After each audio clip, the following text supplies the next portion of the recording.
ಭಿಕ್ಷುಕನಲ್ಲಮ್ಮ, ನಿಮ್ಮ ಮನೆಯ ಮಗನೆಂದು ತಿಳಿದು ದಯವಿಟ್ಟು ಒಂದು ಇಡೀ ಅನ್ನವಾದರೂ ನೀಡಿ ಪುಣ್ಯ ಕಟ್ಟಿಕೊಳ್ಳಿ ಬಂಧುಗಳೇ.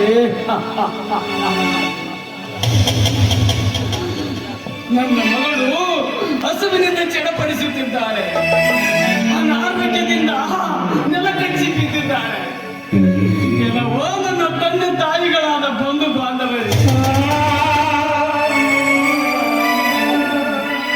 ಇವನು ಹಸುವಿನಿಂದ ಕಂಗೊಳಿಸುತ್ತಿರುವ ಭಿಕ್ಷುಕನಲ್ಲಮ್ಮ, ನಿಮ್ಮ ಮನೆಯ ಮಗನೆಂದು ತಿಳಿದು ದಯವಿಟ್ಟು 1 ರೂಪಾಯಿ 2 ರೂಪಾಯಿ ದಾನ ಮಾಡಿ ಪುಣ್ಯ ಕಟ್ಟಿಕೊಳ್ಳಿ,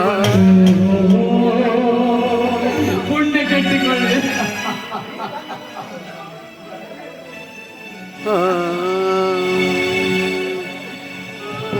ದೇವರ ಮಕ್ಕಳು ನಾವೆಲ್ಲ ತಿರುಗ ಧನಿಕ ಬೇರಿಲ್ಲ,